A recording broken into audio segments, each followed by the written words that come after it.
Bonsoir, bonsoir mesdames, bonsoir messieurs. Merci beaucoup pour votre présence. Donc à cette 16e édition, nous sommes le 27 novembre. C'est toujours intéressant de rappeler ça parce que le temps va tellement vite, file tellement vite. Et donc je suis Farida Moha et j'ai l'honneur d'animer ce panel qui est consacré à la souveraineté industrielle. Donc merci beaucoup à nos intervenants d'être présents, des intervenants, je pourrais dire, de haute qualité, comme en témoigne leur cursus universitaire et aussi leur cursus professionnel. Donc, je commencerai par mon voisin, Monsieur Tom Arthur Coulibaly, qui est conseiller du Premier ministre, Monsieur Robert Babé, donc de Côte d'Ivoire. Donc, Monsieur Coulibaly, c'est Sciences Po Paris, MIT aussi, MIT Boston ou MIT, voilà, MIT Boston, qui est quand même très haut calibre, et expert donc dans le conseil industriel, commercial et financier, qui était à Paris, à Londres et à New York. Donc, vous voyez un peu ce regard international. Donc, nous avons aussi Monsieur Youssef Tebel, donc qui est directeur de l'investissement export de l'Agence marocaine de développement des investissements et exportations, qui lui a fait l'université Panthéon-Sorbonne et l'expertise donc dans l'économie de l'énergie, l'aéronautique, l'automobile. On verra donc avec lui ces différents métiers du monde.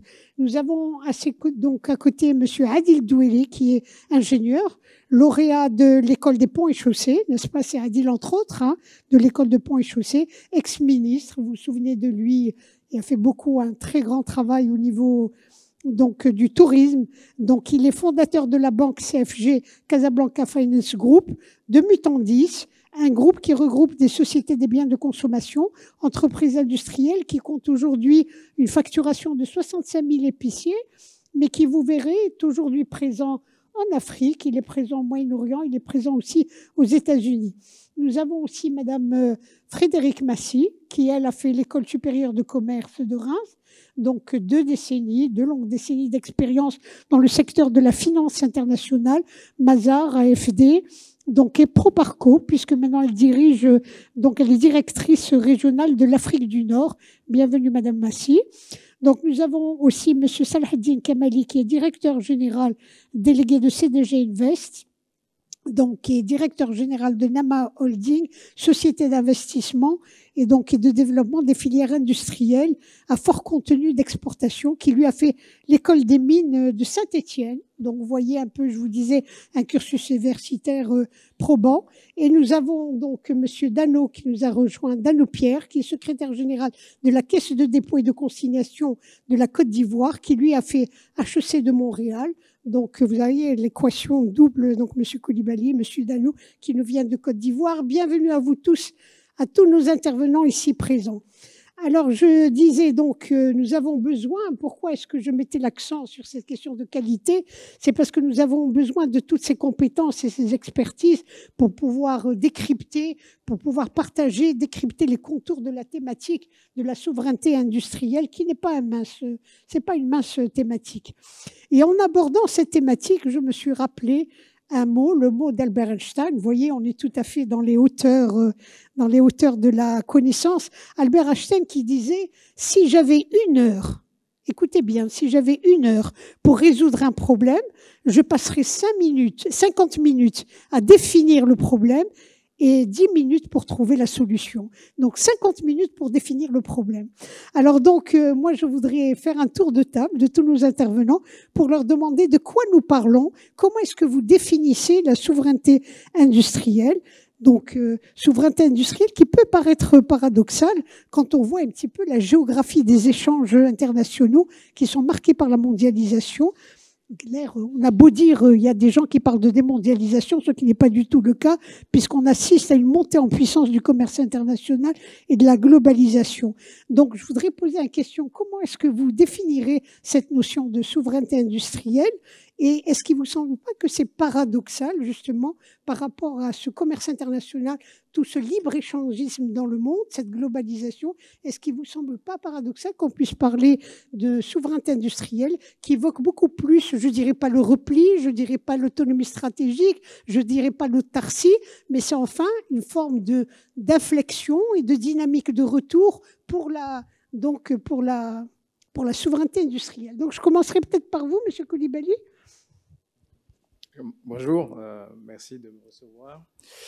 La souveraineté industrielle, je la définirais comme la capacité, en tout cas si on parle de souveraineté industrielle en Afrique, c'est la capacité du continent à maîtriser, je dirais, les industries clés, mais aussi notre capacité à maintenir la production des biens et services qui vont concourir justement à la maîtrise de ces industries clés.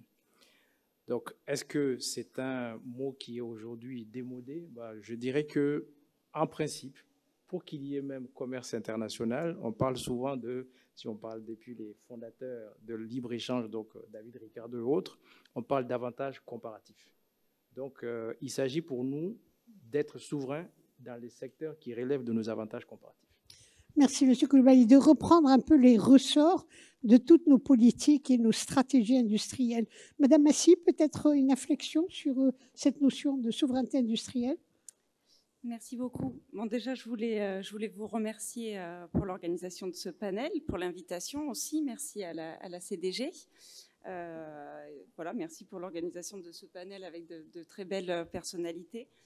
Bon, alors, je ne sais pas si je suis Albert Einstein pour arriver à trouver une solution après 50 minutes de débat, mais en tout cas, c'est un très beau sujet. C'est un sujet qui fait écho à notre cœur de métier chez Proparco, peut-être le cœur de métier même historique de Proparco, je pense qu'on en parlera un petit peu plus tard, qui est de soutenir les tissus économiques locaux et de comment on renforce les capacités locales. Alors vous le disiez tout à l'heure, hein, effectivement dans ce monde en crise successive, il est devenu urgent de travailler sur ces sujets-là, et ce n'est pas antinomique avec les mouvements de mondialisation. Et d'ailleurs, on le voit bien, ce n'est pas un sujet africain. J'écoutais ce matin la radio, une radio française, et le sujet de ce matin, c'était l'industrialisation en France et comment on rétablit la souveraineté industrielle. Donc comme quoi, c'est un sujet, une préoccupation qui est partagée par tous. On l'a vu pendant la crise de la Covid, donc il y a des sujets aussi sur la santé, mais pas que. Et on voit bien que c'est dans les géographies qui sont les plus vulnérables, où la dépendance aux chaînes d'approvisionnement mondiales, quand elle est très forte, que le manque de capacité industrielle locale rendent les économies extrêmement vulnérables. Donc, je souscris entièrement aux propos de mon collègue. Je voulais juste souligner que pour moi, la souveraineté industrielle, ce n'est pas un sujet uniquement de production et de production locale. C'est surtout se poser la question de comment on produit mieux aujourd'hui, comment on produit pour répondre aux besoins des populations locales et de manière à ce que ça soit accessible pour les populations locales. Et je ne serais pas la représentante de Proparco si je ne rajoutais pas que c'est aussi comment on produit avec les meilleures pratiques environnementales et sociales. Merci Madame Massy. Donc un peu vous évoquez, vous effleurez un peu le contrat social qui peut exister donc pour la réponse au niveau des populations locales. Monsieur Adil Douhi, je me tourne vers vous. Alors nous, on a la chance puisque vous avez eu la casquette à la fois d'homme d'État, de commis de l'État, et en même temps dans le privé, puisque donc vous dirigez cette Mutandis qui fait beaucoup d'efforts, là, qui est en train de marquer des points. Donc, Monsieur Douhi, comment est-ce que vous définirez cette notion de souveraineté industrielle? Merci beaucoup Farida, bonjour à tous. Alors moi j'aimerais prendre peut-être 2 minutes pour rappeler un peu l'idéologie et l'histoire de la pensée économique dans notre pays, au moins sur les 30 dernières années, parce que vous parlez d'industrie, vous parlez de souveraineté, ça fait 2 choses différentes, l'industrialisation et la souveraineté, et il faut rappeler peut-être aux gens qui sont plus jeunes, qui ont la chance d'être plus jeunes que nous, il faut leur rappeler les étapes par lesquelles notre pays est passé depuis 30 ans. Dans les années 90 au Maroc, le débat c'était « Est-il trop tard pour s'industrialiser ?» N'est-ce pas? Et beaucoup de têtes pensantes disaient « C'est beaucoup trop tard, il faut passer directement à l'ère des services, à l'ère du numérique, l'industrie c'est le 19e siècle, c'est trop tard pour s'industrialiser, le Maroc a raté le coche, ce n'est pas maintenant qu'on va s'industrialiser. » Le Maroc doit être comme Dubaï. Regardez l'exemple de Dubaï. Ils n'ont pas d'industrie. et allez-y, et allez. Donc ça, c'était le grand débat des années 90. Il est trop tard pour s'industrialiser. Le Maroc doit faire comme Dubaï. Bien, le Maroc, c'est un vrai pays. Je ne parle pas d'autres pays que le Maroc, mais en tout cas, le Maroc est un vrai pays. Il a 700 000 km² de territoire. Il a 38 millions d'habitants. Donc, il n'est pas question que le Maroc soit comme Dubaï, et il n'est pas question de ne pas s'industrialiser. Donc, tous les travaux qui ont été faits dans les années 90 sont des travaux qui ont abouti à définir quels étaient les métiers mondiaux du Maroc, parmi lesquels le tourisme, parmi lesquels l'aéronautique, parmi lesquels l'automobile, etc. Ces travaux ont commencé vers l'année 2000 et se sont terminés vers l'année 2003-2004. À partir de là, le souverain a donné le coup de départ au plan émergence, à la vision 2010 pour le tourisme et à tout ce qui allait créer les moteurs de l'industrialisation de notre pays dans différents secteurs dans lesquels le Maroc avait un avantage comparatif. Donc cette idéologie-là que nous avons, cet énorme obstacle idéologique des années 90, je remercie Dieu et le ciel, nous l'avons franchi avec bonheur et nous avons construit des stratégies sectorielles qui permettent de développer notre pays, de développer l'exportation et de créer des emplois. Ensuite est arrivé le concept de souveraineté. Que veut dire souveraineté industrielle? Dans le concept de souveraineté, il est question du concept de nationalité des entreprises. N'est-ce pas? Quand vous dites souverain, ça veut dire que l'entreprise, personne morale, a une nationalité.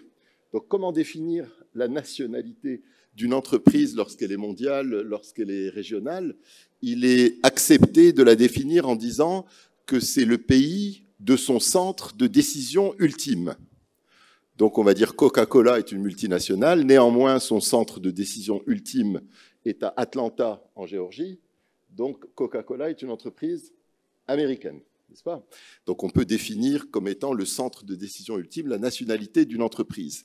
Donc dès lors, on commence à se dire que certains secteurs, certaines entreprises devraient avoir leur centre de décision ultime dans le pays qui a créé la stratégie dans laquelle elles s'inscrivent, n'est-ce pas? Et ça, c'est tout à fait nécessaire. Je crois que tout à l'heure, on viendra au rôle de l'État et au rôle des entreprises. On viendra au pacte entre l'État et l'entreprise. Donc, il est bien entendu que de nombreux pactes entre un État et les entreprises, de nombreux contrats, de nombreux, comment dit-on, une certaine connivence, si je peux utiliser le mot connivence, entre le public et le privé ne sont possibles que si l'entreprise et l'État ont à long terme une convergence de leurs intérêts. Donc, il faut, dans certains secteurs, que le centre de décision ultime de l'entreprise soit celui du pays dont elle est inscrite, si vous voulez, dans la stratégie duquel elle est inscrite. C'est ça pour moi la souveraineté. La souveraineté, c'est la connivence, le centre de décision ultime dans le même pays, parce que quoi que vous fassiez, si je vais, moi, investir dans un pays autre, je vais avoir des intérêts convergents avec ce pays pendant quelques années, et rien n'interdit qu'à un moment, mes intérêts divergent avec ce pays, divergent, n'est-ce pas? Parce qu'il y a une dévaluation, parce qu'il y a des troubles politiques, parce qu'il y a des turbulences. Une entreprise, c'est une entreprise. Donc à un moment, il va y avoir divergence d'intérêts. Par contre, avec le Royaume du Maroc, aucune entreprise ne peut avoir une divergence d'intérêts à long terme, n'est-ce pas? Donc la souveraineté industrielle, c'est aussi la convergence et la connivence entre les stratégies de l'État et le développement des entreprises. Voilà, tout à fait. Donc, divergence, pacte, connivence, comme vous dites, et bonne articulation entre le public et le privé, parce que maintenant l'État est obligé de tenir compte de différents modes d'intervention, à savoir celui du privé, mais aussi celui des start-up, celui aussi des universités. C'est tout un ensemble. Donc, je me tourne vers vous, c'est Saladin Kamel. Donc, en tant que directeur général adjoint de CDG-Invest, comment est-ce que vous définirez cet ovni qui est la souveraineté industrielle? Bonjour Farida, merci pour la question. Moi, je pense que c'est un vrai ovni, c'est un concept ovni parce que, vu les définitions que j'ai entendues par mes collègues, je pense que c'est un concept qu'on ne peut pas prendre et appréhender avec beaucoup de simplicité. Peut-être le premier attrait sur lequel je veux mettre de la lumière, c'est que c'est un concept qui est mis en avant, qui est starifié entre guillemets, en moment de crise. Parce qu'on l'oublie un peu, la souveraineté industrielle, quand tout va bien. Parce qu'on a vécu, nous, on connaît, peut-être les plus jeunes connaissent plus, mais nous aussi, on connaît l'ère de la globalisation irréversible. Je pense qu'on est dans une globalisation irréversible. On ne peut pas retourner en arrière, ce qui est un peu antagoniste avec la souveraineté, le nationalisme, etc. Donc, c'est pas un concept, c'est un concept donc, qui remet au goût du jour au moment de crise. On a vu le Covid, les crises, la guerre commerciale entre la Chine et les États-Unis, on parle de souveraineté. Le Brexit, on a parlé de souveraineté. Donc, au moment de crise, c'est un concept qui est mis en avant. Deuxième élément sur lequel je veux compléter les définitions qu'a donné mes collègues, c'est que c'est un concept qui est appréhendé selon plusieurs angles et par plusieurs typologies d'acteurs et d'opérateurs. Le premier, c'est les économistes. Les économistes, ils donnent une définition un peu de la souveraineté industrielle qui est plutôt académique, etc. Bon, je ne vais pas mettre de la lumière dessus. Mais deuxième niveau, c'est les politiques. Et donc, les politiques appréhendent ce concept de souveraineté industrielle, bien évidemment, sous l'angle politique, ce qui peut le déformer. Parce qu'on fait rentrer des biais politiques, géopolitiques, etc., qui ne sont pas forcément pragmatiques, entre guillemets. Et puis, vous avez les industriels, qui ont plus un angle pragmatique. C'est Adil a parlé de centre des décisions. Pour moi, souveraineté, c'est effectivement un des, on va dire, des attraits d'une souveraineté pragmatique, c'est où le centre de décision est pris. Et parce qu'on a de plus en plus des sociétés globales. Donc on ne peut pas parler de souveraineté par le sens de la nationalité, de la capacité de production. Parce qu'on peut pas. Voilà un peu sur le concept, la complexité du concept par rapport à la globalisation qui est irréversible. Et donc, de par en fait, cette imbrication, moi je pense que, de point de vue des politiques publiques, des acteurs privés, c'est un équilibre entre, on va dire pour simplifier, entre développer un edge technique et technologique et avoir un minimum de capacité, on va dire, dans un pays donné. C'est un équilibre. Modulo, la décision, elle se prend haut. Donc c'est plutôt un concept qui est plutôt triptyque entre centre de prise de décision, le edge technologique, il est où? La maîtrise de la technologie est où? Et est-ce qu'on a des capacités de production, ils sont où géographiquement? Merci voilà beaucoup, c'est Saadine. Vous parlez du Brexit, ça me faisait rappeler une fameuse phrase de Boris Johnson, qui vient d'ailleurs de publier ses mémoires. Il parlait de « take back the control ».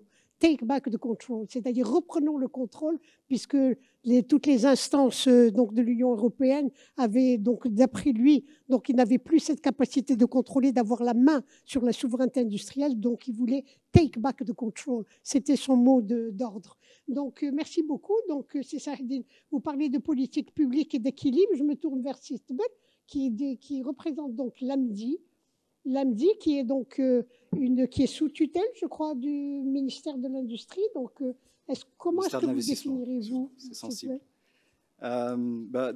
Premièrement, je remercie la CDG et les organisateurs de nous avoir invités. Je ne sais pas si on m'entend très bien, mais sur la question de la souveraineté, nous, au niveau de l'AMDI, on est plutôt dans l'opérationnel, donc sur l'aspect théorique, conceptuel, je ne dirais pas mieux que mes prédécesseurs, mais comment on entend ça en termes de politique publique, c'est vraiment avoir la maîtrise au Maroc, sur le territoire national, d'industrie ou de production dont on a besoin et sur lesquelles on ne peut pas être complètement dépendant de l'extérieur, de l'importation.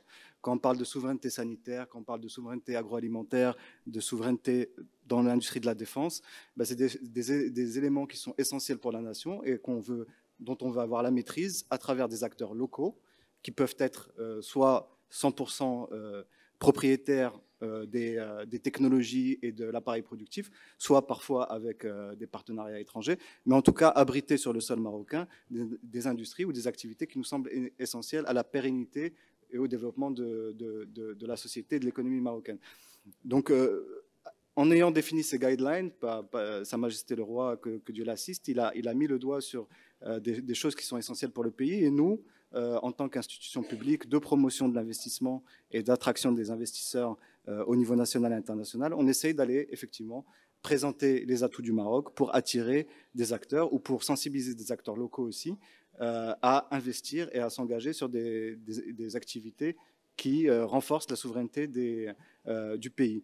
Et il y a même, dans le cadre disons des mécanismes de soutien à l'investissement, un dispositif qui est un dispositif qu'on qualifie pour les projets stratégiques, et dont un des aspects ou des critères majeurs, c'est effectivement, est-ce qu'il renforce ou est-ce qu'il appuie la souveraineté industrielle du pays, parce que, encore une fois, ça semble essentiel dans un monde qui est quand même interconnecté, où on est dépendant forcément des pays partenaires, mais où on doit, sur certaines activités, avoir quand même une maîtrise un peu plus importante. Et quand on parle de souveraineté, ce n'est pas forcément une souveraineté qu'au niveau national, ça peut être aussi une souveraineté au niveau régional, et avec la mise en valeur des matières premières d'abord sur le continent africain, du capital humain, etc., pour, disons, augmenter la part de valeur ajoutée au niveau régional, au niveau continental, et make the best of it sur ce qu'on peut maîtriser. Merci beaucoup, Setbel, merci. Je me tourne vers M. Dano Pierre, qui est donc secrétaire général de la Caisse de dépôt et de consignation de Côte d'Ivoire. Donc, M. Dano Pierre, comment est-ce que vous aborderez cette définition Merci. Intervenir en dernier, président des avantages et des inconvénients. En termes d'avantages, j'aimerais prendre à mon compte déjà les contributions des collègues également. Et en termes d'apport complémentaire, indiquer que vous l'avez indiqué tout à l'heure, reprendre le contrôle. Et ça s'inscrit totalement dans la problématique générale qui est posée par la souveraineté industrielle. Au cours des 3 décennies dernières, il a été question plutôt de mondialisation, d'ouverture. Et face aux différents chocs que les économies mondiales ont subis, on s'est rendu compte qu'il y a quand même des fondamentaux qu'il faut préserver. Donc, il y a une sorte de recentrage où on revient, on se pose la question, quels sont je dirais, quels sont les leviers critiques que nous devons détenir pour ne pas être fragilisés au cours de chocs ou dans le cadre de des défis que nous avons de développement au niveau des pays africains notamment, et d'où l'importance pour ces pays-là de la souveraineté industrielle. Il s'agit vraiment de pouvoir déterminer je dirais, des infrastructures ou des leviers critiques que nous devons détenir, que nous puissions maîtriser, nous puissions avoir notre destin en main comme on peut l'indiquer. Donc, c'est un thème qui est très important, qui ne s'oppose pas à la mondialisation, mais qui permet déjà, je dirais, d'avoir une mondialisation plus contrôlée, qui préserve donc les intérêts nationaux des États. Merci. Merci beaucoup, Monsieur Dano. Écoutez, je vais profiter puisque vous avez le micro, et donc je voudrais vous poser la question donc par rapport au modèle des caisses de dépôt et de consignation, caisses de dépôt donc et de gestion. Bon, Abidjan, c'est la caisse de dépôt et de consignation. Donc c'est un modèle qui est en train maintenant de fleurir un peu partout en Afrique. Donc il y a 2 ans, il y a eu, je crois, le forum des caisses de dépôt à Abidjan. Cette année, à New York aussi, se sont réunis, les directeurs des caisses de dépôt se sont réunis, et je crois que dans quelques jours, on prévoit une autre réunion à Nouakchott sur les questions des mandataires. Donc, alors, les caisses de dépôt, finalement, c'est une institution publique, mais qui gère l'argent du privé, n'est-ce pas? C'est l'argent du privé des caisses de retraite. Donc, est-ce que vous pouvez nous dire un mot sur ce modèle?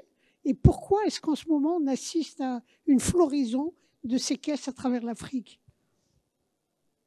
Merci. Déjà, les caisses dépôt gèrent des fonds publics et des fonds privés. Donc, on a ces 2 types de fonds.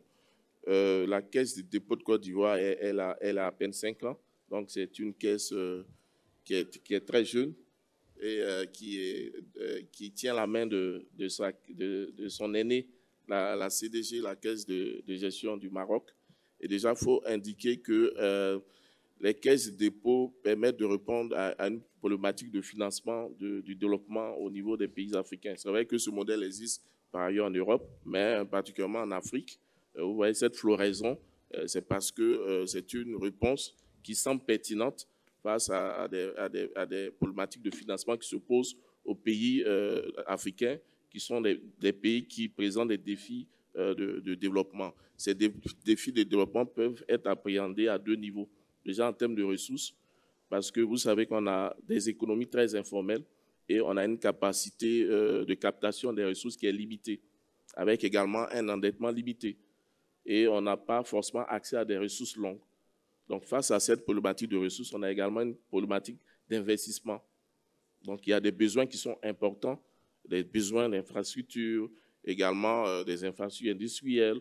On a besoin vraiment de booster notre développement. Donc, face à cette double problématique de ressources et d'investissement, les caisses de dépôt, qui sont un modèle qui se situe à la lisière entre un fonds souverain et des banques de développement, constituent une réponse qui a déjà eu à faire de preuves, notamment en France, en Italie, puis aujourd'hui le pays qui nous reçoit au Royaume du Maroc, où l'impact de la caisse de gestion du Maroc n'est plus à démontrer.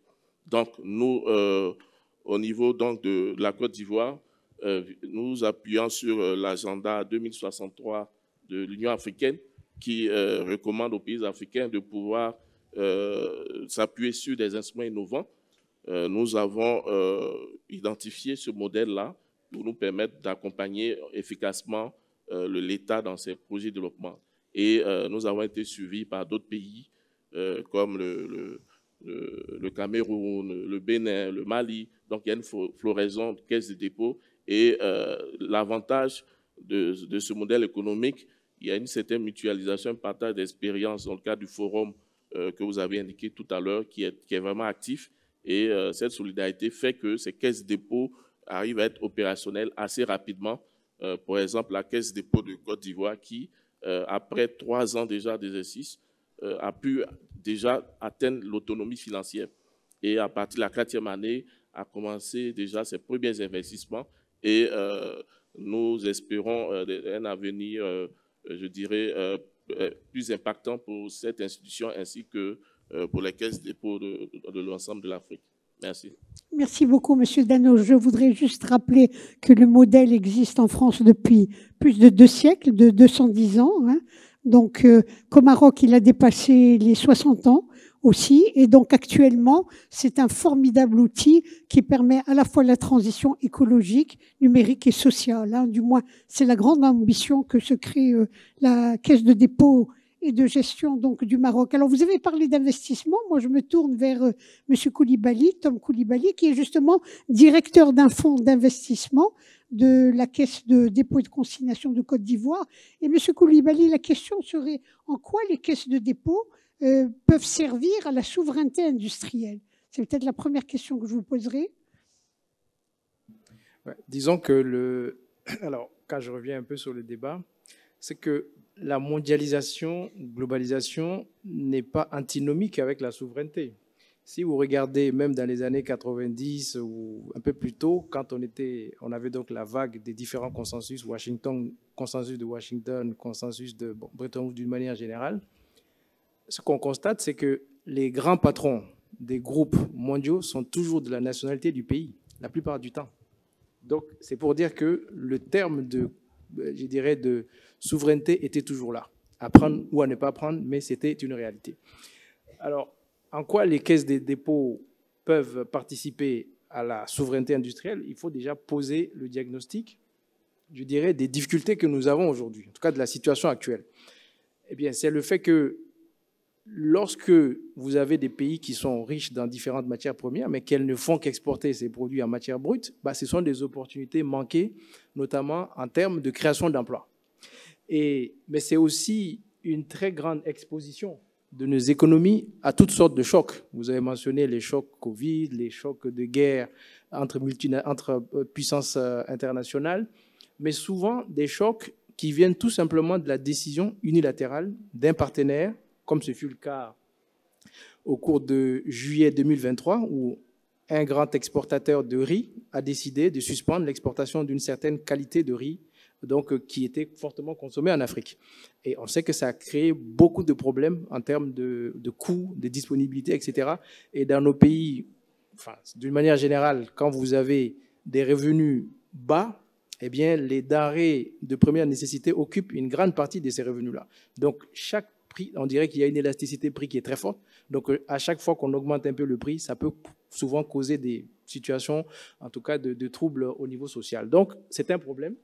Et nous tous qui avons aussi l'habitude de faire des projets industriels, ben, le stress de la dépendance commence dès la phase de conception du projet. À qui allez-vous sourcer les études? Comment allez-vous mettre en place les équipements, les monter, les maintenir, etc. Donc, ça crée des dépendances et surtout, ça fait aussi des sorties de réserves de change qu'on aurait pu utiliser sur le continent pour faire autre chose que de faire sortir donc, toutes nos devises, en tout cas une bonne partie des devises qui vont ailleurs.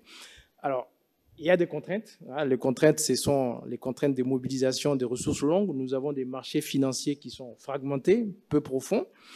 Nous avons la question des infrastructures, transport notamment, aussi bien pour la mobilité urbaine. Aujourd'hui, on évalue à peu près 300 milliards les pertes, en tout cas le coût des différents embouteillages et congestions dans nos grandes villes, mais aussi de la mobilité entre les pays africains, qu'il s'agisse de ports, aéroports, la route, etc. Les chemins de fer, notamment, qui sont aussi particulièrement importants. Et donc, les caisses des dépôts, qui sont des outils formidables pour la collecte de l'épargne privée comme publique sur le long terme, sont, à mon sens, très bien placées pour mener des politiques sectorielles. Et ces politiques sectorielles, ça peut être dans l'agriculture, donc comment maîtriser le processus même de la recherche pour la production des semences de qualité, haut rendement, adaptées à nos conditions, produire des engrais en qualité, parce que lorsqu'il y a eu la crise de 2022, on a manqué fortement d'engrais. On a un opérateur important sur le continent qui fait le P des engrais, mais la plupart du temps, on utilise du NPK. Donc, on était obligé d'aller chercher à l'extérieur ce N et ce K.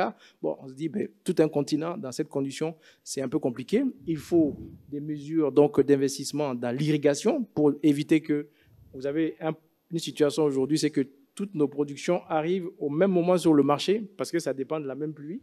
Et quand la pluie s'en va, elles disparaissent. Donc, ça fait des pics de production, donc des prix qui baissent et des produits qui disparaissent d'un coup et donc des prix qui... Donc, il faut arriver à créer cette façon de, je dirais, d'harmoniser le timing de nos produits sur le marché.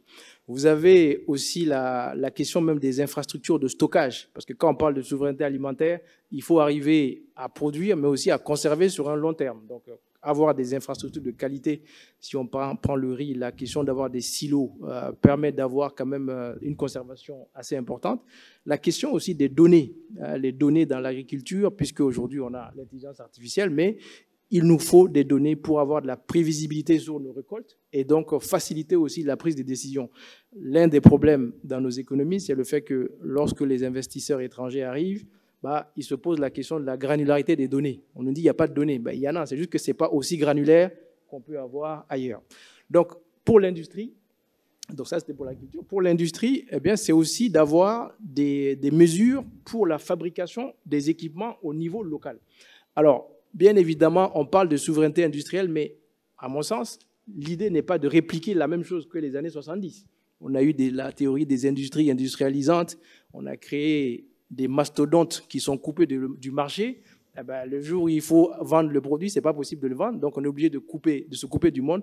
À l'ère où nous sommes, ça paraît complètement contre-productif. De toute façon, vous n'avez pas un avantage comparatif dans tous les produits pour que vous vous mettiez à tout produire localement. Donc, il s'agit d'une souveraineté, mais intelligente.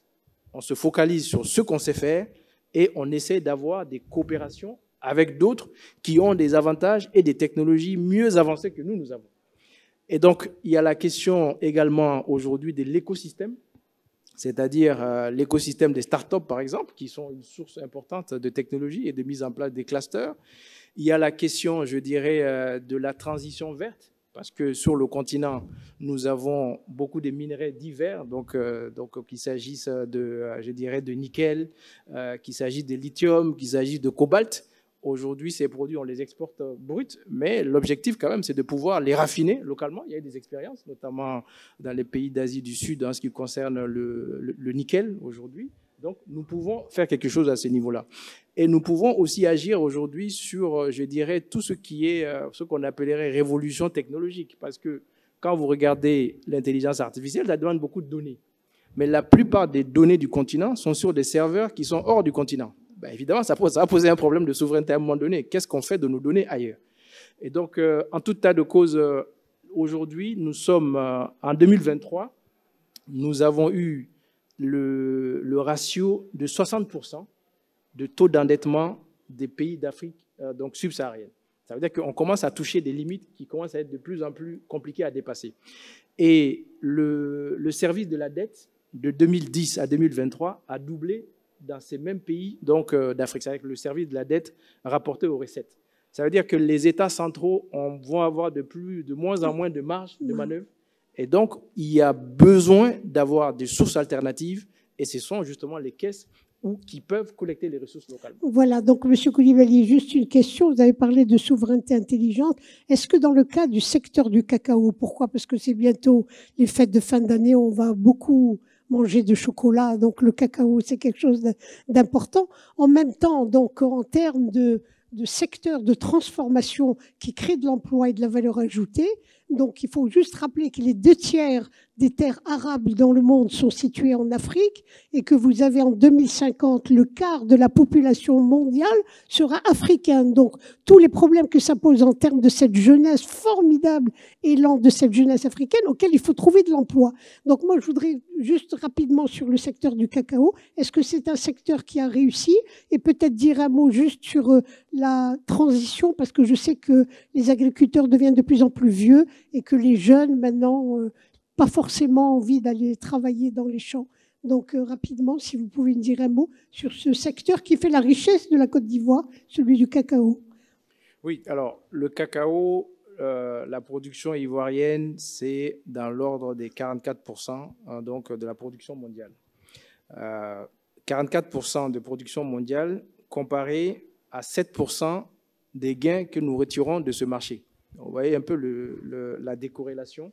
C'est-à-dire que nous faisons beaucoup de production, mais dans les maillons les moins rentables des chaînes de valeur mondiales. Donc, d'où le fait qu'on en retire que 7%. Donc, l'objectif des autorités, c'est d'arriver justement à faire de la transformation locale. On a un objectif de transformer 50% au moins de la plupart de nos matières premières à l'horizon 2030. Et nous pensons que c'est cela qui va nous aider, je dirais, à créer des emplois localement, mais aussi à permettre la durabilité même, je dirais, de ce secteur. Alors, vous avez parlé des jeunes. Aujourd'hui, ce que nous essayons de faire, c'est de dire que ceux qui ont fait, je dirais, l'histoire dans l'agriculture en Afrique le faisaient avec des moyens que les jeunes, aujourd'hui, ne vont pas accepter pour travailler. Donc, on a parlé du cacao, mais vous avez d'autres secteurs, anacarde, palmier à huile, EVA, etc., dans lesquels, aujourd'hui, nous essayons d'abord de faire de la mécanisation de l'agriculture et l'introduction des nouvelles technologies. Ce sont là deux axes importants qui vont nous permettre d'attirer la jeunesse donc, dans ces secteurs stratégiques. Merci beaucoup, M. Coulibaly. Je me tourne vers vous, c'est Adil Douéhi. Donc, vous avez parlé tout à l'heure un peu de cette histoire de ce concept de souveraineté industrielle. Juste rappeler qu'à un moment donné, on a beaucoup parlé de l'État stratège, de l'État facilitateur, etc. Nous remarquons qu'aujourd'hui, l'État reprend la main, l'État utilise une centralité très forte. Donc, je voudrais savoir, en termes de préparation du cadre, donc du cadre général, à la fois législatif, fiscalité, etc., mais en termes aussi des conditions de production. Alors, je voudrais savoir, est-ce que l'interaction entre l'État et le privé, est-ce qu'elle donne satisfaction, Monsieur Douéhi? Bon, je pense que les rôles que vous avez cités sont des rôles qui sont toujours d'actualité, n'est-ce pas? Plus que jamais, le rôle de l'État est de tracer le chemin et d'écrire la stratégie et de la rendre la plus didactique, la plus simple, la plus pédagogique possible pour l'ensemble des entrepreneurs. Et ça restera, selon moi, un rôle permanent. Les pays, y compris en Europe de l'Ouest, qui ont pensé qu'ils pouvaient se désengager de la vision, de la stratégie, du fait d'emmener avec eux les entreprises, ont fait une lourde erreur qu'ils sont en train de payer aujourd'hui en Europe de l'Ouest. Et ils font marche arrière. Donc des pays comme nous, qui sont des pays en voie de développement, n'ont pas intérêt à suivre ce chemin-là, et ont intérêt à garder des États forts, impliqués dans la conception des stratégies et dans leur mise en œuvre. Après, l'État, lui, il ne va pas jouer sur le terrain. L'État, il est le propriétaire du club, il est le directeur sportif, il est le coach, l'entraîneur, mais il ne va pas rentrer sur le terrain pour marquer les buts. Celui qui rentre sur le terrain pour marquer les buts, c'est l'entreprise. C'est elle qui crée des emplois, c'est elle qui exporte, ce n'est pas l'État qui exporte, ce n'est pas l'État qui crée des emplois. Donc ce deuxième rôle de l'État, qui est d'être l'entraîneur des entreprises, l'encadreur des entreprises, le complice des entreprises, le développeur des entreprises, l'État est obligé de le faire. Il ne le fait pas par amour pour l'entreprise. Il le fait parce que ce n'est pas lui qui va aller marquer les buts. Ce n'est pas lui qui crée les emplois, ce n'est pas lui qui facture et ce n'est pas lui qui exporte et qui fait rentrer des devises. Donc ce deuxième rôle au Maroc fonctionne, selon moi, relativement bien, n'est-ce pas? La CGEM a pris une vraie place dans le pilotage des stratégies, dans les lois de finances, dans les conditions horizontales de succès des facteurs de production dont vous avez parlé.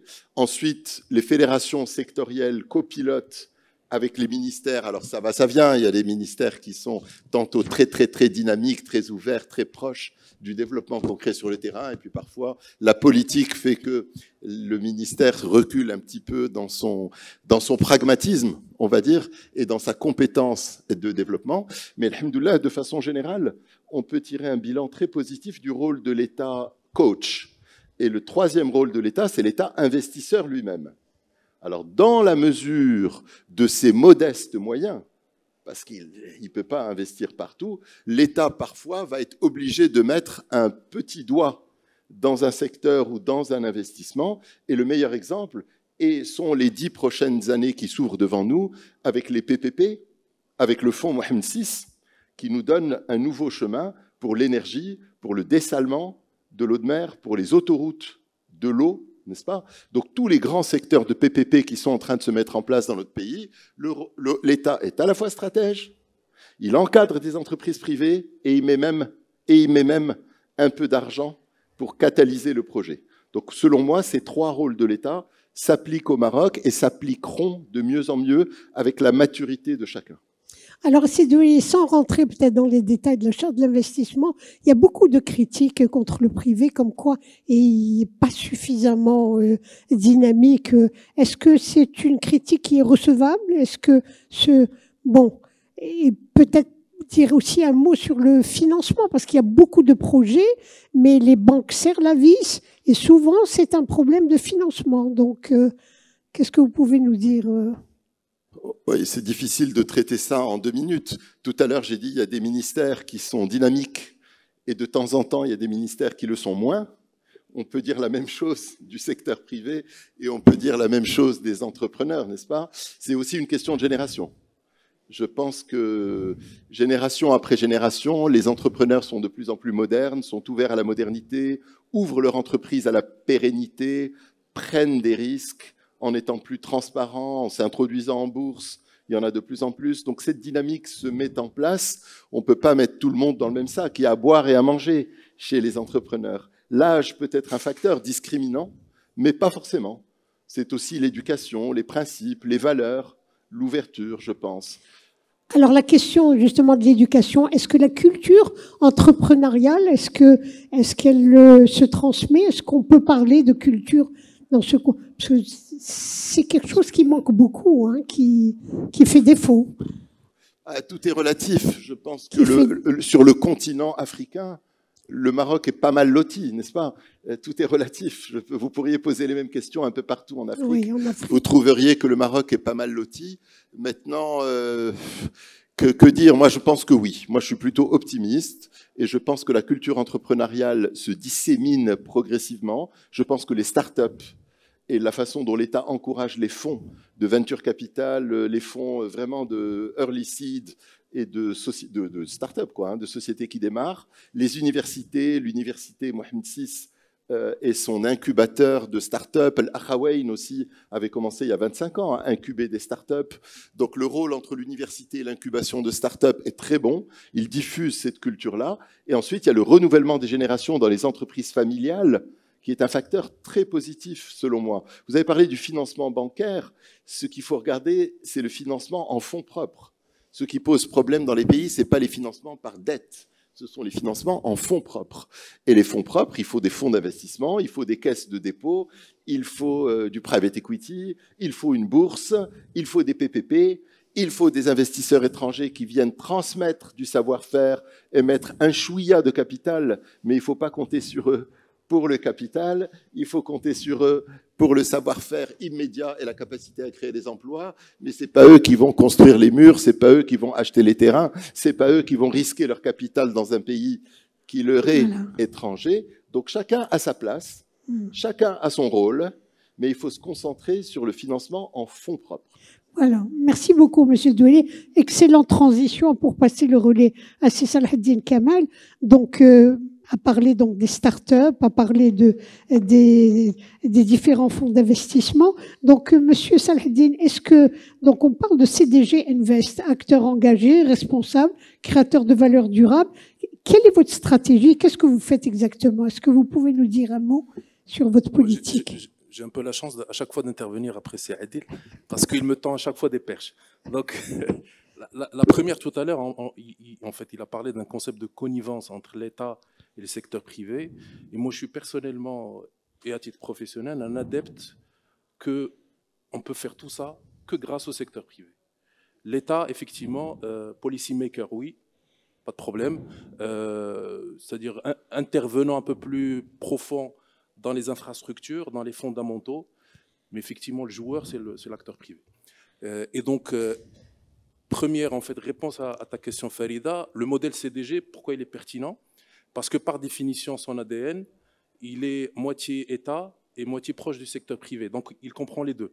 Il comprend l'État qui a une vision sur 50 ans, il intègre ses orientations, mais en même temps, il est un joueur sur le terrain. Donc, il comprend de façon pragmatique les problématiques sur le terrain. Donc, quand il veut transférer et transmettre cette vision qui peut paraître un peu, on va dire, pas trop quantitative, il arrive à le faire. Il est outillé pour le faire. Il s'est équipé pendant 60 ans, je parle de la CDG, pour le faire. Et donc, on est un peu le relais entre la vision de l'État et le secteur privé, ses attentes, on va dire, sa manière de faire, etc. Et donc, sur la souveraineté industrielle, c'est encore plus vrai, parce que le joueur ne peut être que l'acteur privé. Et ça, de point de vue du modèle de la CDG. Au niveau de CDG Invest, qui est la branche d'investissement et donc le pourvoyeur de fonds propres, parce que c'est Adil a pointé en fait que le bottleneck ou le goulot d'étranglement, il est sur l'equity et les fonds propres et pas sur la dette, parce que le système bancaire marocain quand même et nos partenaires aussi DeFi en fait abondent le Maroc et le marché marocain avec beaucoup de sources de financement en dette, mais l'equity c'est notre histoire et nous on a essayé d'identifier on va dire ce qu'on appelle les gaps de marché pour pouvoir intervenir de manière la plus intelligente possible, la plus pragmatique possible. Et moi personnellement je gère depuis on a monté depuis 3 ans un fonds dédié à l'industrie. Et donc, ce qui était un gap de marché pour nous, parce qu'on n'a pas vu des instruments d'equity, de fonds propres, qui sont focalisés sur l'industrie. Et on s'est dit, il y a peut-être une opportunité à aller démontrer qu'un apport de fonds propres, on va dire orienté, massif, avec on va dire une lecture pragmatique et sectorielle, peut, on va dire, combler un gap de marché. Et c'est ce qu'on est en train de faire. Et dans notre thèse d'impact, le concept de souveraineté industrielle, il est présent. Parce qu'on ne peut pas y échapper, justement parce que le contexte actuel nous l'impose. Et donc, on a une lecture un peu différente quand on est des fonds d'investissement, des gens qui prennent des risques aux côtés des entrepreneurs. On a une lecture un peu différente de ce concept de souveraineté industrielle. C'est pour ça que tout à l'heure, j'ai dit, bon, il y a plusieurs prismes de lecture, l'économiste, le politique, mais l'entrepreneur. J'ajouterai aussi le fonds d'investissement qui accompagne cet entrepreneur. On a une lecture un peu différente. Alors, sur ce prisme géopolitique, vous me disiez tout à l'heure que les différentes inflexions dans le monde vers la souveraineté industrielle étaient une fenêtre d'opportunité pour le Maroc. Absolument. Moi je voulais... Mon idée, c'était de prendre à contre-pied le concept, parce qu'on parle de souveraineté industrielle au Maroc, mais je pense que c'est un sujet qui concerne beaucoup de monde. Frédéric, tout à l'heure, a parlé que c'est aussi en France un enjeu. Et donc, je me suis dit, et je le vois au quotidien, sur le terrain, que la souveraineté industrielle et les tendances que ça génère de par le monde, moi, je suis convaincu que ça crée des opportunités pour le Maroc. Alors, pour le coup, on ne parle pas de souveraineté industrielle du Maroc, on parle de souveraineté industrielle des autres nations, qui jouent dans des ligues beaucoup plus importantes, qui ont des atouts, des avantages comparatifs différents.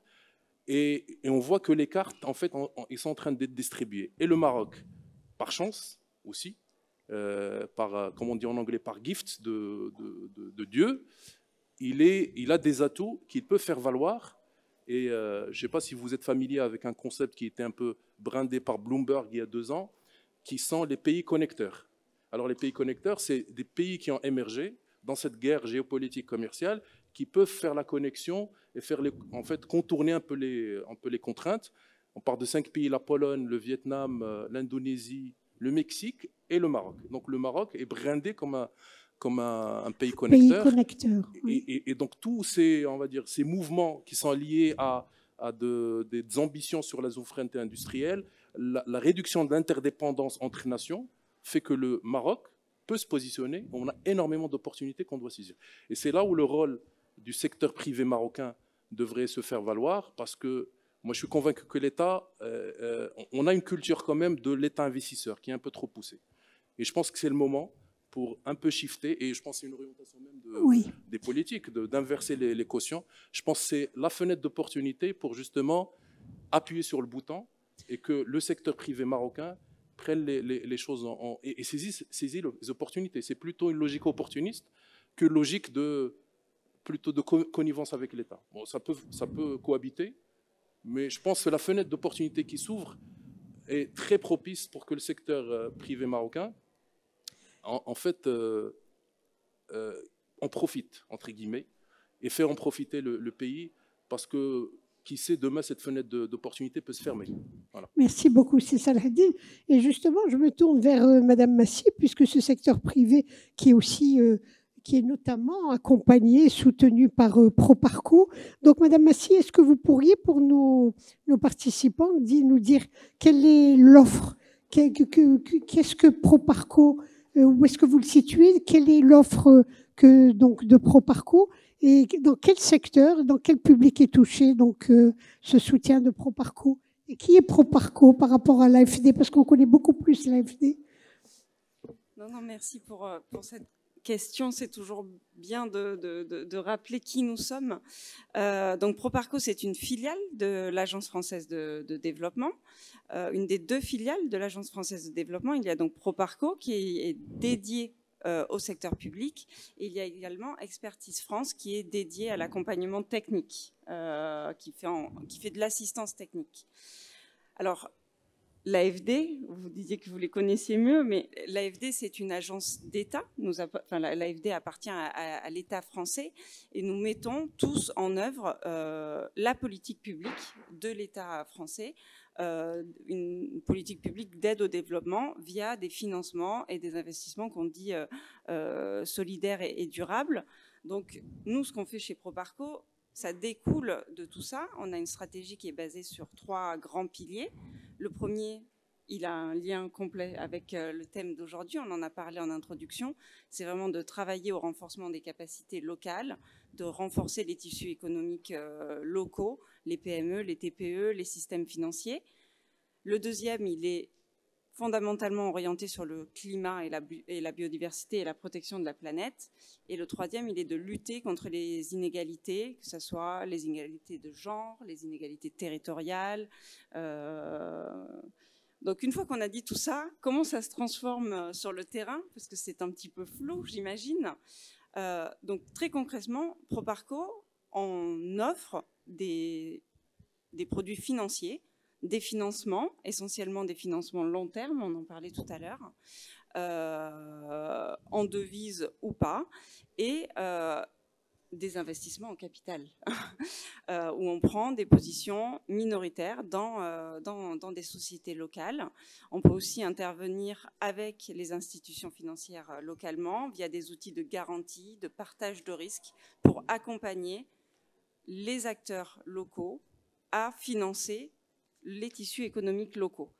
Et à côté de ça, on accompagne via une offre extra-financière, notamment en assistance technique, quand il y a besoin de progresser sur certains sujets, que ce soit des sujets de gouvernance quand on intervient en capital, ou des sujets environnementaux et sociaux. En termes de secteur, on est globalement, on est assez agnostique en termes de secteur. On peut toucher les industries en général, que ce soit du textile, des biens de consommation, de la construction, ou des biens et services essentiels comme la santé, l'éducation, les énergies, l'accès à l'eau. Ça dépend ce qui se passe dans le pays. Après, nous, on essaie toujours d'être concentrés sur les acteurs qu'on souhaite accompagner.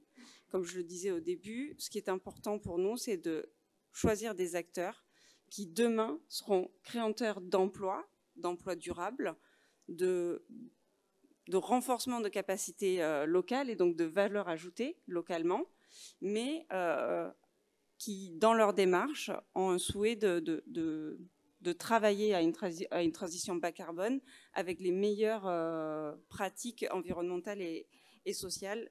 Et donc, bien sûr, au cœur de notre activité, il y a cette notion d'accès à des biens et services essentiels.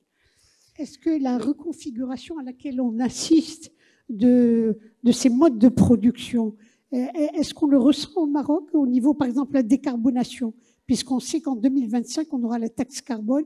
Est-ce que vous sentez qu'il y a un réel effort au Maroc dans ce sens-là? Au Maroc, il y a une ébullition sur de très nombreux sujets qui sont à la fois portés par le secteur public et par le secteur privé.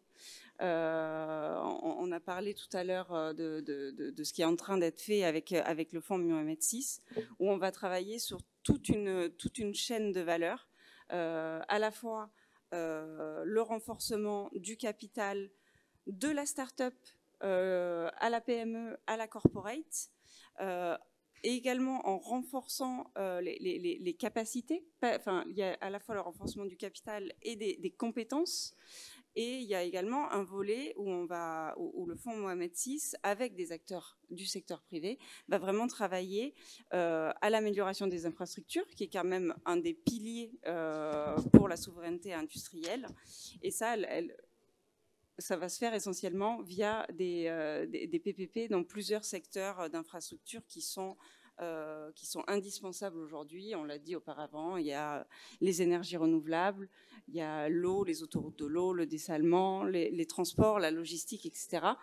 Mais juste pour revenir sur la manière dont nous, on travaille chez Proparco, tout à l'heure, dans les couloirs, on m'a dit c'est quand même très, très compliqué de savoir ce que vous faites. Vous communiquez mal sur ce que vous faites chez Proparco, c'est très flou.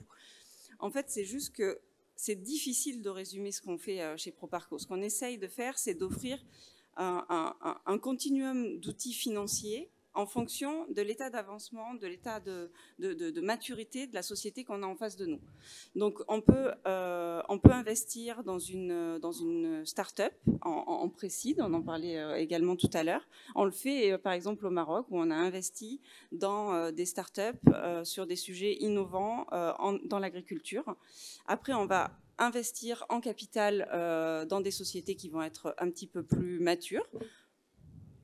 Je peux citer comme exemple, puisque je vis et que je travaille au Maroc, je vais parler du Maroc. On a investi dans des sociétés dans le secteur pharmaceutique, qui est un très bel exemple de réussite et de collaboration entre le secteur public et le secteur privé. On a investi dans des industries diverses.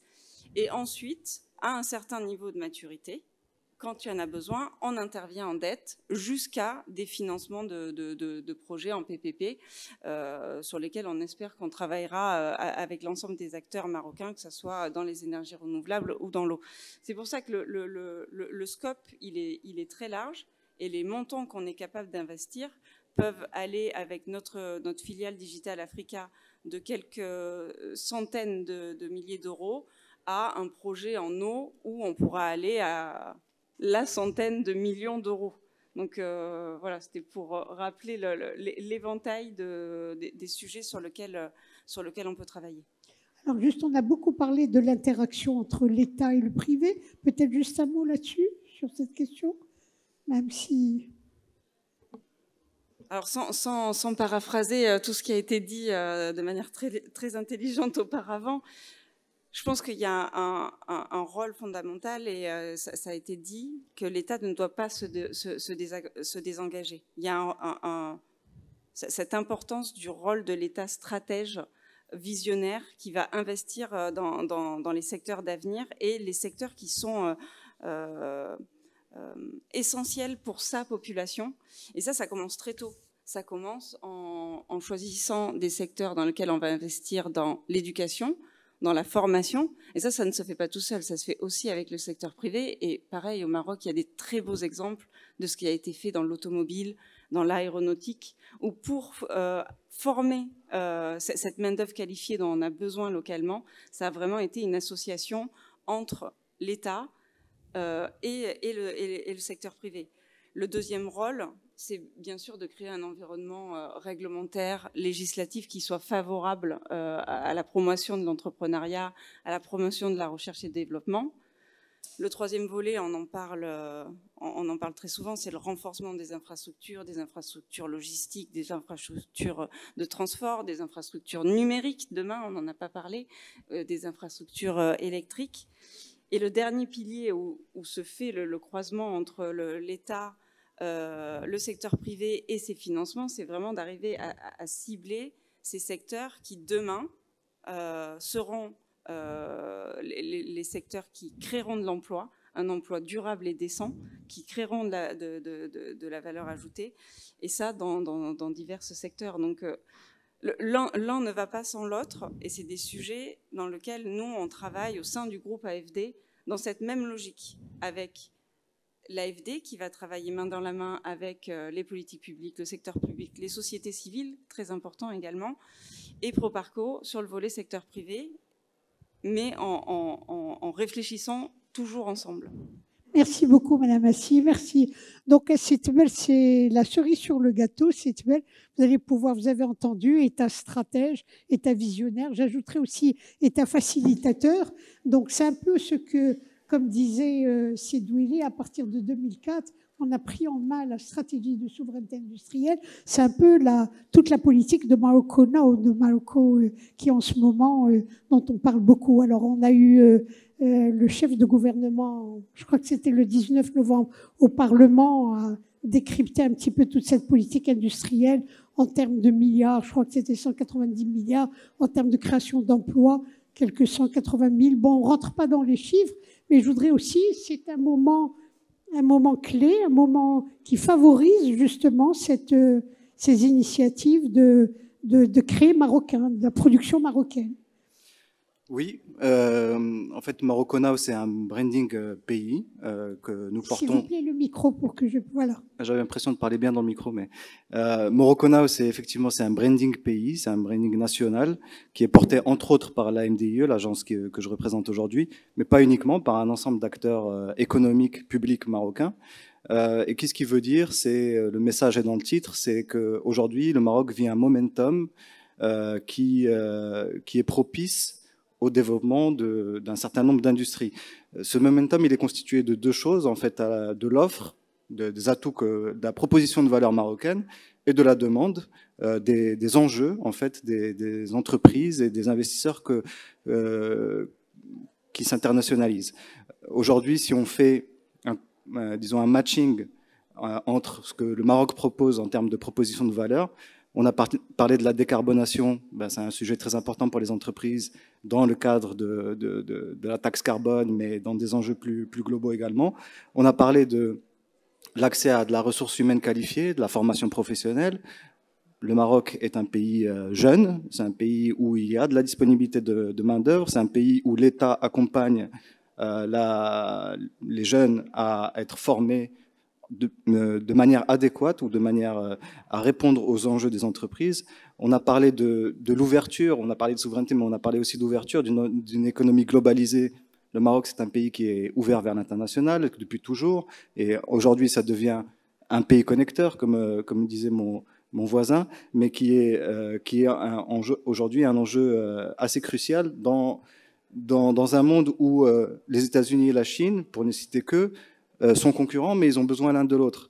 Et pour dialoguer, parfois, ils ont besoin de safe space, d'endroits où ils peuvent dialoguer de manière apaisée. Et le Maroc est une terre qui permet de ce dialogue-là. C'est pour ça qu'on voit un certain nombre d'intérêts de la part d'entreprises chinoises, mais aussi d'entreprises américaines, à venir s'installer au Maroc. Donc le Morocco Now, c'est un peu cette idée où aujourd'hui la conjoncture, en fait, la convergence de l'offre et de la demande permet au Maroc d'avoir une offre qui est pertinente aujourd'hui encore plus qu'hier.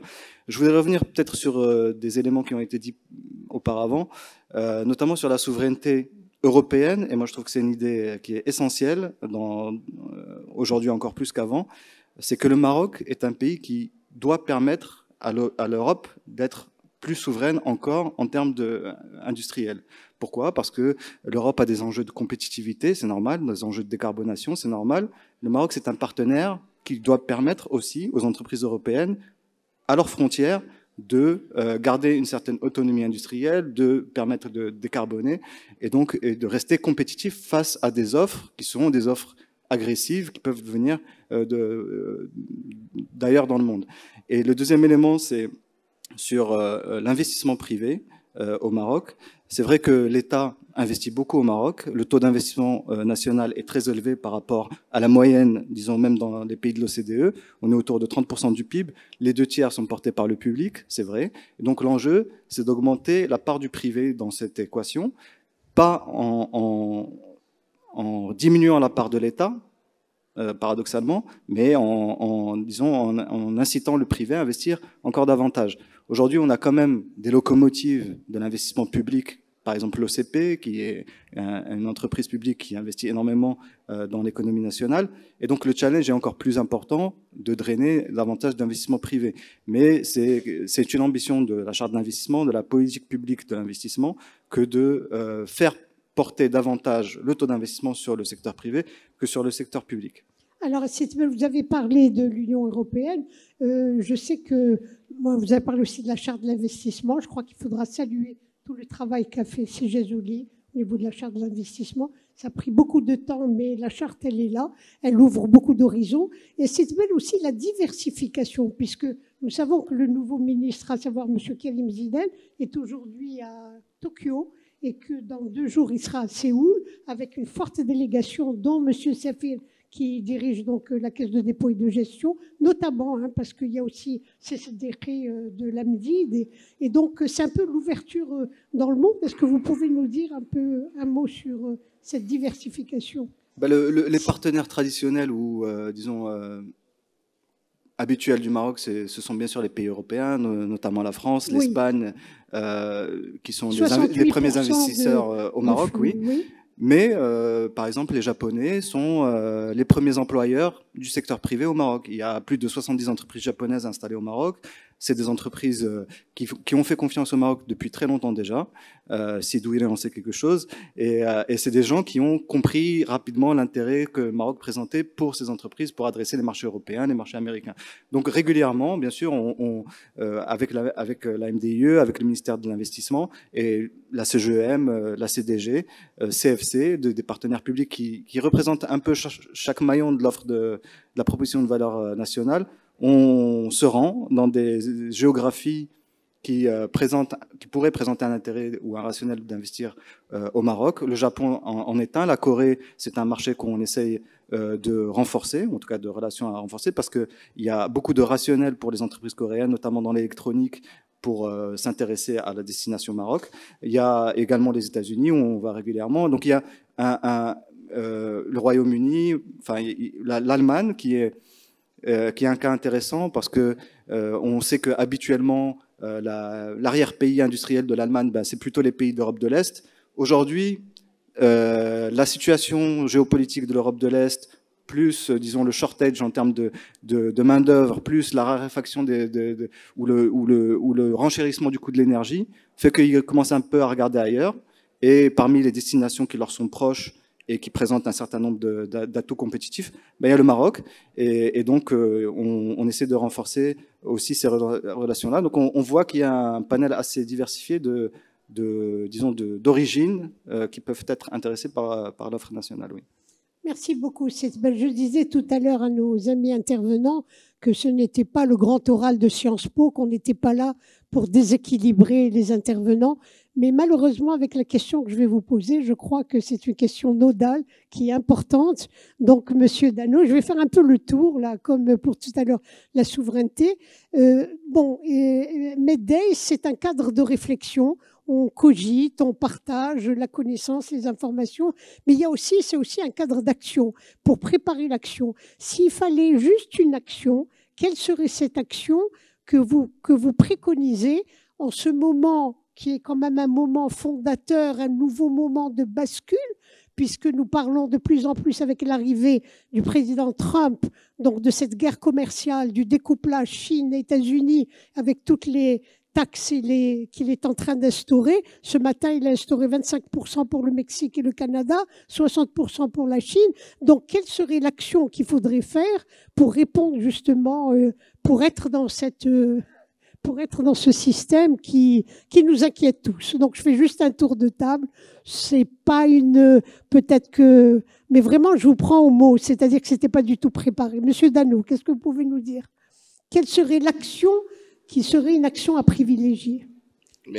Merci. Je pense que je vais vous prendre au mot tout à l'heure lors d'une de vos interventions. Vous avez indiqué que dans les prochaines années, un habitant de la Terre sur 4 sera africain.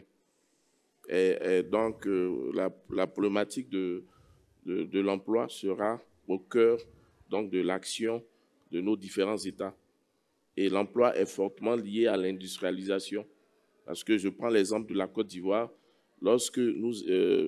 Arthur Coulibaly l'a indiqué tout à l'heure, on met l'accent sur la transformation. Parce que lorsque nous exportons le cacao sans le transformer, nous exportons de l'emploi.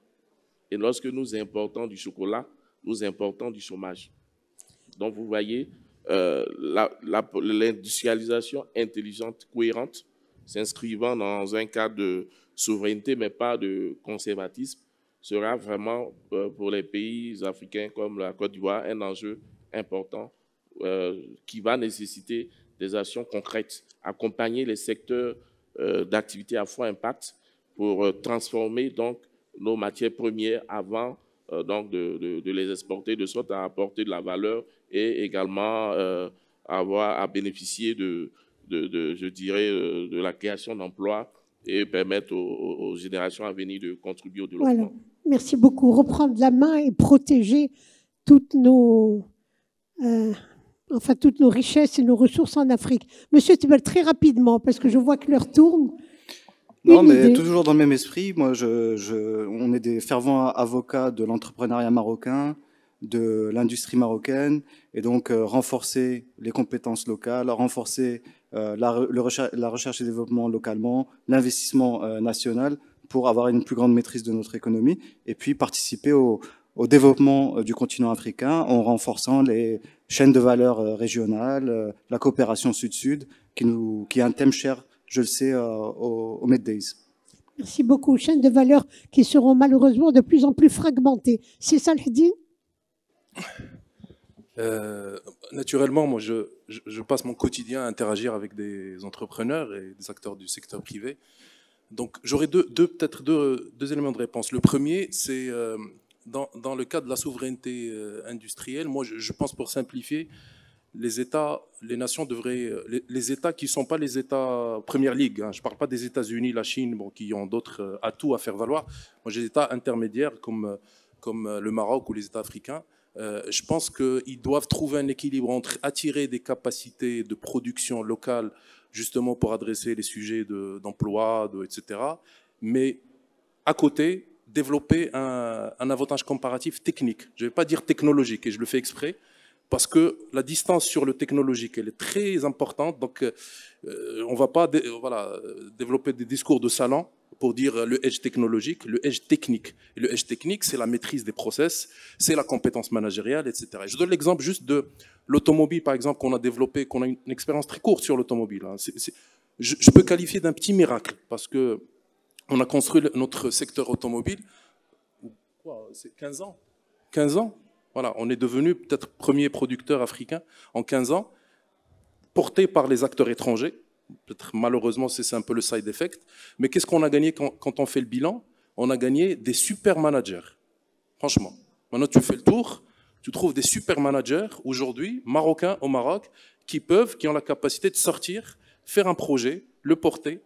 Et s'il y a les capacités de financement, on aura des pépites sur l'automobile. Donc, le edge technique, pas le edge technologique, je pense qu'il faut le développer en favorisant cette interaction, cette cohabitation avec les capacités étrangères qui s'intéressent au Maroc. Il faut en profiter.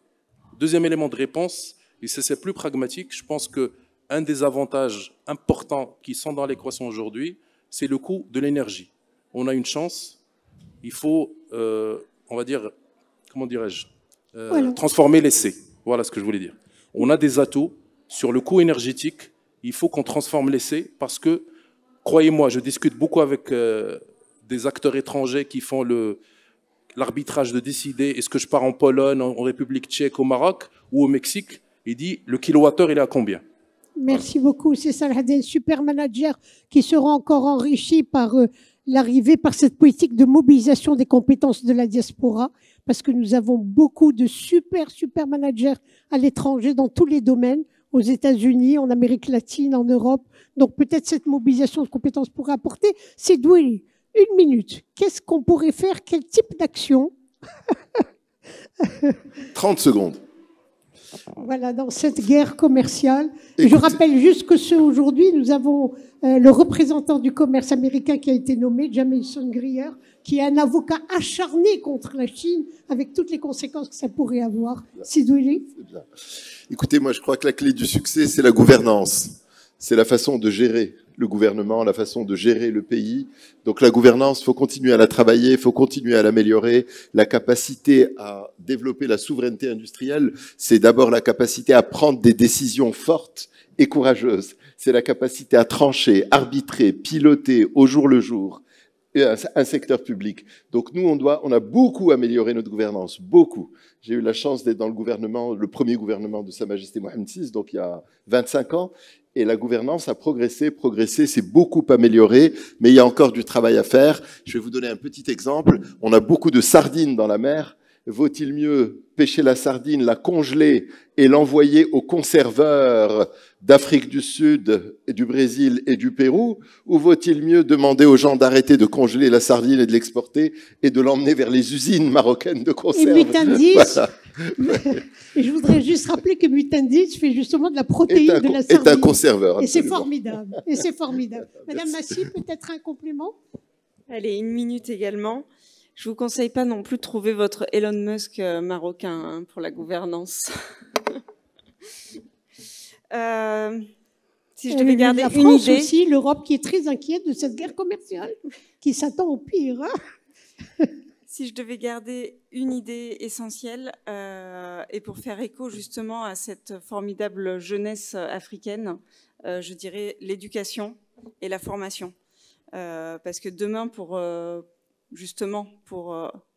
éviter les conséquences dramatiques de ces guerres commerciales, il faudra tout miser sur le local ou sur le régional, et en premier la main-d'œuvre, la sous-traitance, et puis bien sûr les matières premières et la transformation locale. Merci beaucoup, Madame Massy. Monsieur Koulibaly. Je dirais qu'il par faut rapport continuer. à l'Afrique, alors que nous savons que M. Trump n'a pas toujours porté le continent africain dans son cœur, mais on va lui faire comprendre, on va lui faire connaître. Non, ce que je pourrais dire en 1 minute, c'est qu'il faut continuer de renforcer les fonds propres, mais aussi les quasi-fonds propres de nos entreprises. Et c'est ce que nous avons commencé à faire en Côte d'Ivoire en 2023. Nous avons mis en place un fonds d'investissement qu'on appelle CDCCI Capital, donc qui investit depuis les startups à leur phase, je dirais même d'idéation, jusqu'aux grandes entreprises dans leurs projets verts. Donc ce sont des initiatives qu'il faudrait développer et pourquoi pas à terme avoir un fonds abondé par les différentes caisses de dépôt ou de gestion à travers le continent. Merci beaucoup, Monsieur Koulibaly. Vous voyez, il reste 1 minute. Donc, nous avons aussi ce que nous espérons pour nos économies, aussi la gestion du temps. N'est-ce pas, Sidouili? Il ne faut pas perdre le temps. Il faut anticiper, préparer ce futur. Donc, préparer. Donc, j'espère que c'est ça. Donc, merci infiniment pour cette substantifique moelle. Merci nos intervenants pour ce partage d'informations. Et merci aussi pour cette 16e édition. Pardon? vous savez, c'était pas... Mais vous pouvez poser une question. Allez, nous avons encore 50 secondes. Yallah, excusez-moi. C'est rapide. Vous avez une question? Bon, on peut voler quelques minutes. Allez, allons-y. Si c'est pour le partage, donc juste question. Il y a que j'ai plein de réponses pour plein de questions. Mais je peux vous dire que l'Afrique a des défis, mais elle apporte des solutions. Tiens, la solution dans le cadre de la coopération internationale que nous avons avec la Chine populaire, nous avons le grand projet de Ben Slimane pour la fabrication des vaccins et des médicaments. C'est un partenariat avec 3 banques marocaines, avec une société pharmaceutique marocaine, avec une multinationale suédoise et avec, bien sûr, le ministère de la Santé. Vous voyez, donc c'est une solution pour l'avenir, pour l'Afrique, pas uniquement pour le marché marocain. Donc nous sommes aussi un continent de solutions. On n'attend pas des solutions qui nous viennent de l'extérieur, parce que nous avons, alhamdoulilah, des compétences et nous avons cette confiance à l'Afrique, qu'à Sa Majesté, en février 2014, à Abidjan, avait insisté sur la coopération Sud-Sud et sur faire confiance à l'Afrique. Et nous sommes en train de construire cette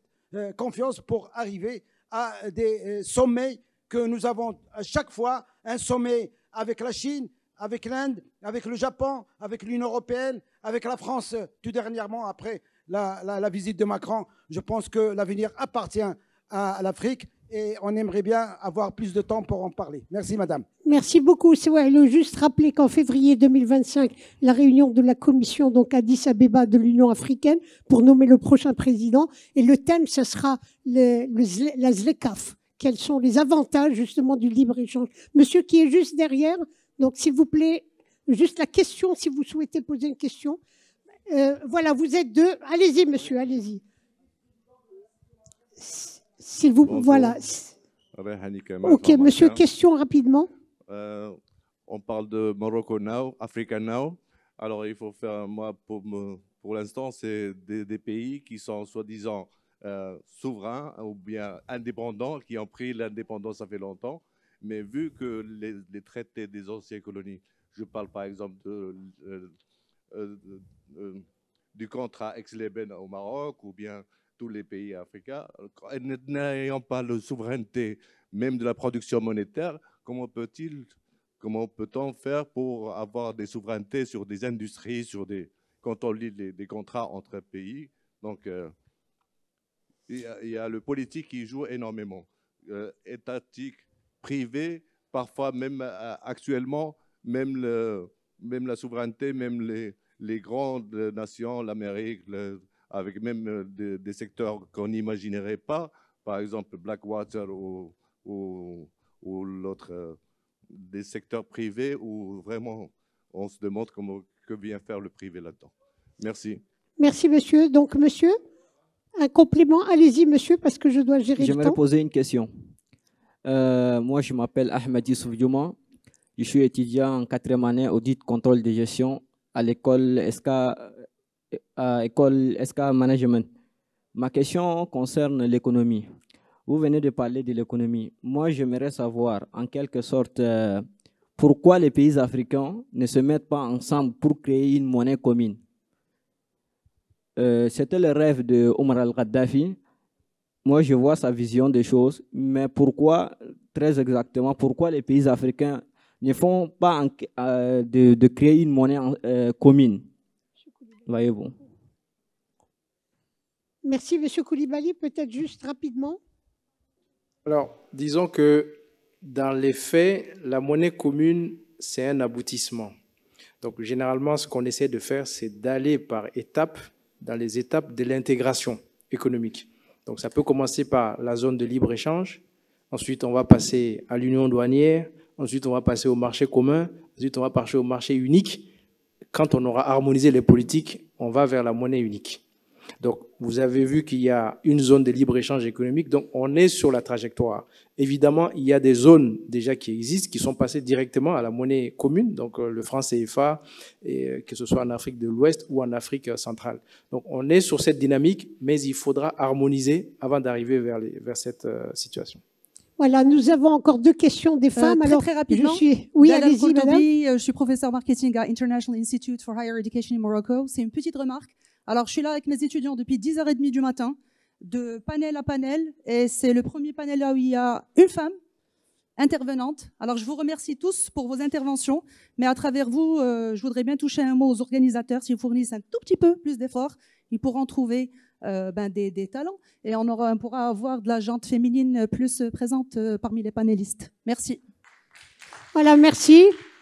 Madame, et puis nous allons terminer avec la dame, parce que pourquoi les dames? Parce que c'est l'avenir de l'homme, c'est aussi l'avenir du continent africain. C'est grâce à la jeunesse et aux femmes. Voilà. Allez-y, madame. On est là et on se complémente. Alors, je prends la parole. C'est madame Hamouch Najwa, prof universitaire à l'ENCJ de Knetra. Alors, j'ai d'abord une toute petite question directement à monsieur Tber. Alors, qu'en est-il des textes d'application par rapport à la loi 0322 qui porte organisation sur la nouvelle charte d'investissement?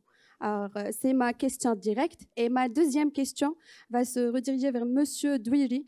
Alors, vous avez parlé tout à l'heure de la confiance qu'ils font. Alors, on sait d'abord, l'ambition de notre pays, c'est d'augmenter l'investissement privé aux 2 tiers.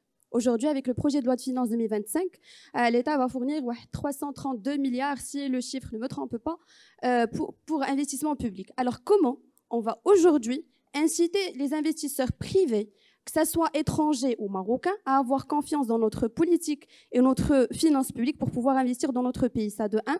De 2, quand vous êtes acteur dans la sphère privée aussi, et spécialement aussi dans le secteur de santé, avec l'expérience d'Elsan, il y a, je pense, 3-4 ans dans le secteur de la santé, c'était pas trop réussi à ma petite connaissance lorsqu'elle a fait introduction ici au Maroc dans le secteur de la santé. Aujourd'hui, vous accompagnez le groupe Acdital dans son évolution, vous l'avez accompagné dans son introduction à la bourse. Alors, est-ce que vous pensez à diversifier aussi vos clients, là, on va dire, vos partenaires dans le secteur de la santé comme aussi un secteur souverain dans notre pays, surtout avec la vision de Sa Majesté l'Ainsro pour la couverture de la protection sociale. Merci beaucoup, madame. Sidouili, vous répondez? Et Sitber d'abord, puisqu'à la première question. La loi 0322, comme vous l'avez dit, c'est la charte de l'investissement. Elle est déjà opérationnelle sur 2 des 4 dispositifs qui sont prévus. Il en reste 2. Il y en a un qui va arriver l'année prochaine et l'autre qui devrait suivre. Donc, l'essentiel est déjà là et on travaille sur le reste.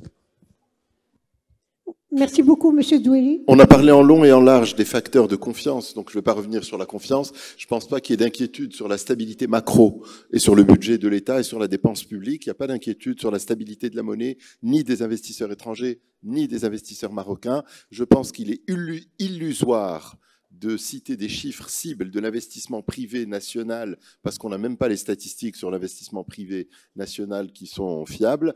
Donc je pense que ce n'est pas un problème de confiance, c'est un problème de compétence, c'est un problème d'envie, c'est un problème d'ambition, c'est un problème d'âge, et ce n'est pas du tout un problème de confiance, n'est-ce pas? Ceux qui veulent investir, investissent, se développent et grandissent. Après, ceux qui n'ont pas les compétences, ou ceux qui n'ont pas envie, ou ceux qui n'ont pas d'ambition, ils ne le font pas. Parce que vous parlez d'investissement du secteur privé national. Et vous ne pouvez pas rentrer dans le cerveau des gens et leur mettre une piqûre qui s'appelle « devenez ambitieux, investissez, grandissez ». Il y en a qui n'ont pas envie, tout simplement. Voilà. Donc l'État fait tout ce qu'il faut, il fait des écosystèmes, il fait des start-up, il pousse, il fait des zones industrielles, il achète le terrain à votre place, il vous donne des subventions. Nous, on vient de construire 4 usines, on nous a donné 10% du prix de chacune des usines, on n'a même pas demandé, mais on l'a reçu quand même. Donc qu'est-ce que vous voulez que l'État fasse de plus que ça?